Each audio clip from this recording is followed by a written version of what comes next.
नमस्कार, हिमालय लोग YouTube channel में आपका स्वागत है और मैं हूं डॉक्टर हरीश चंद्र लखेड़ा। बात करते हैं गढ़वाली कुमाऊनी की। गढ़वाली और कुमाऊनी भाषा को संविधान की 8वीं अनुसूची में शामिल करने की मांग लंबे समय से चल रही है।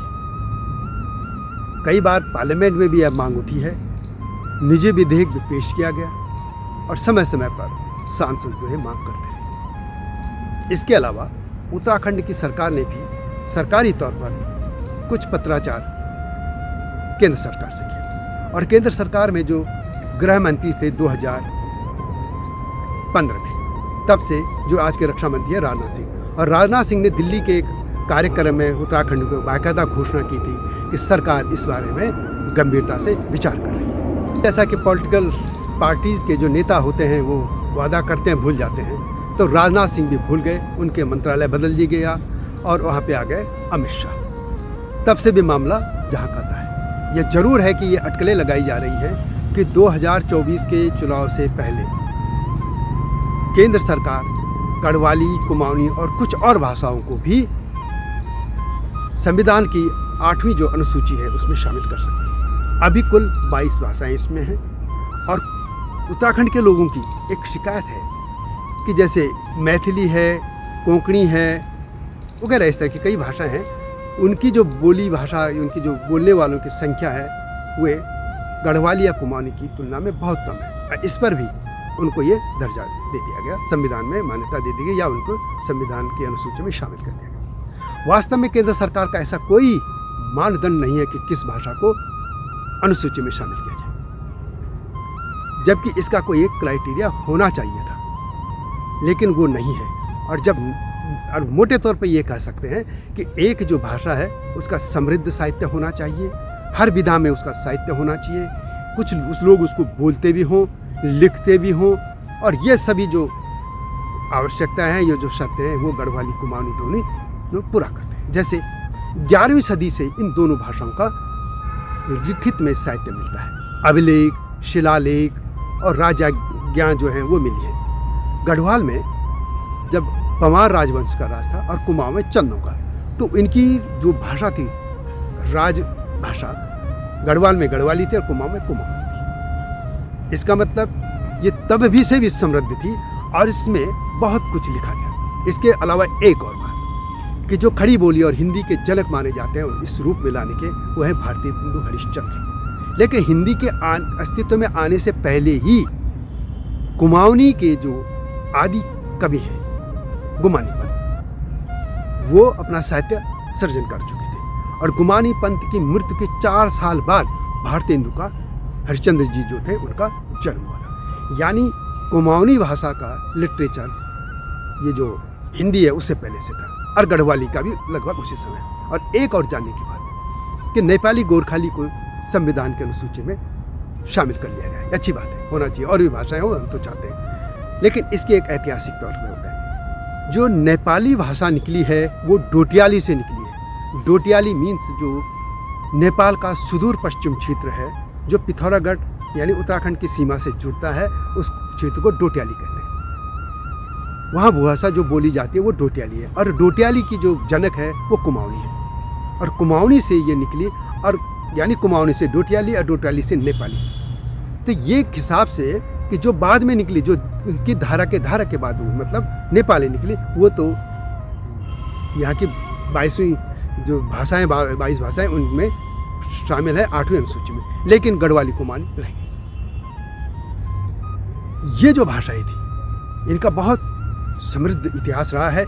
एक और बात कि इनको ये माना जाता है कि ये अपभ्रंश है, सौरसेनी और संस्कृत से निकले, बिल्कुल नहीं। वास्तव में वहाँ पे आप हिस्ट्री, दिक्कत यही है कि हिमालय की हिस्ट्री किसी ने पढ़ी नहीं। ये दोनों भाषाएं या पूरे हिमाचल से लेके या डोगरी से मैं आगे कहूँ जम्मू कश्मीर से लेके नेपाल की लगभग की जो भाषा है वो उदीचाम से निकली थी। उदीचाम एक भाषा थी जो संस्कृत की सहोदर मानी जाती है। इनका पाणिनि ने भी उल्लेख किया है और ये उन लोगों की भाषाएं थी जो हिमालय क्षेत्र में बसे थे। तो ये कह सकते हैं कि हिमालय क्षेत्र की जितनी भाषाएं निकली हैं वो उदीचाम से निकली हैं। और हिस्ट्री की किताबों में आप जाएंगे डिटेल में तो यह खशों की भाषा थी, सहोदर भाषा थी संस्कृत की, और उनसे यह निकली थी।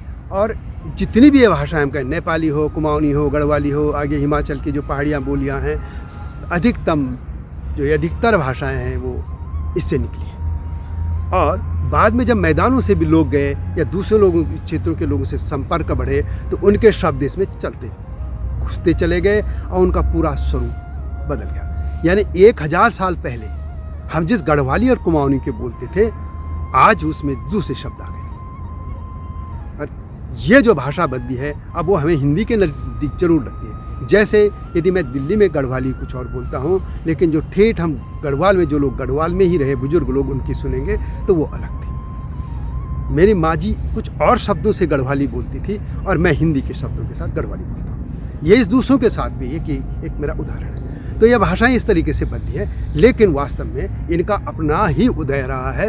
ये किसी से ये सही बोलियाँ नहीं थी, ये शुरू से ही भाषा रहे, समृद्ध भाषाएं हैं। और इनका तो 13वीं-14वीं शताब्दी से साहित्य भी मिलता है, शिलालेख मिलते हैं। मैंने जैसे कहा, शिलालेखों में है, अभिलेखों में है, राज्यज्ञों में। लेकिन सवाल है कि आखिर इनको 12वीं अनुसूची, ये जो 8वीं अनुसूची है, उसमें शामिल क्यों नहीं किया। 8वीं अनुसूची में शामिल करने से एक बात होगी, एक तो रहेगा कि साहित्यकारों को भी सम्मान मिलेगा, वहाँ के जो भी चुने प्रतिनिधि हैं वो विधानसभा हो या पार्लियामेंट अपनी भाषा में बोल सकेंगे।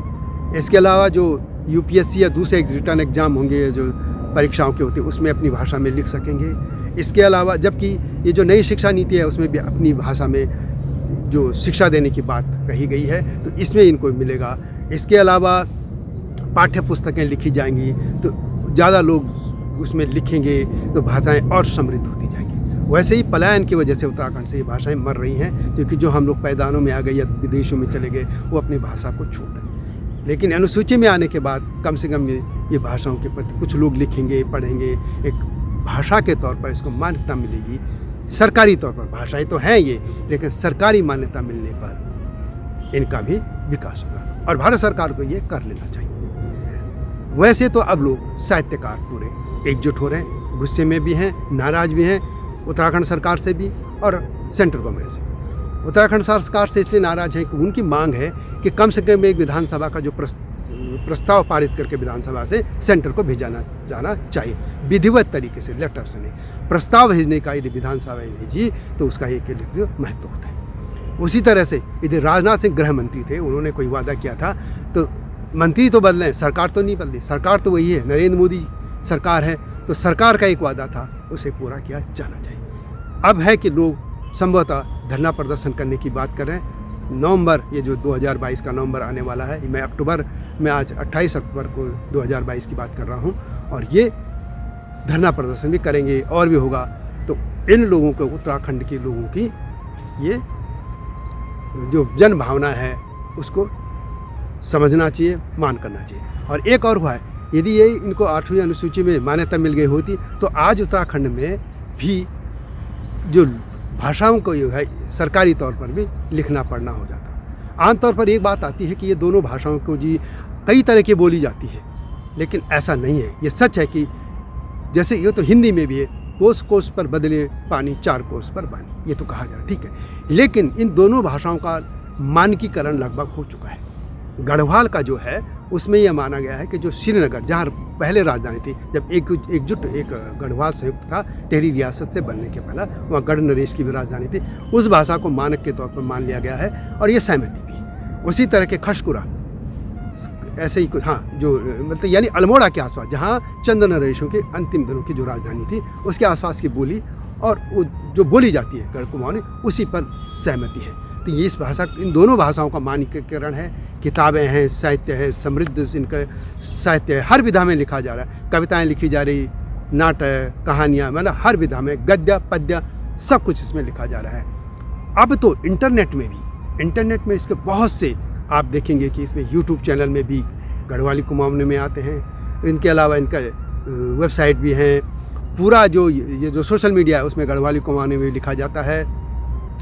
इसके अलावा गीतों का एक समृद्ध है, हमारी वहाँ जो ये उत्तराखंड है वहाँ के नामी जो लेखक भी हुए, गायक भी हुए, संगीतकार भी हुए, और एक और बात है कि जो ये गढ़वाली कुमाऊनी में ढोल सागर, जो ये ढोल बजाया जाता है वो तो बहुत पुराना साधन नाथ संप्रदाय के साधुओं से जो निकला था।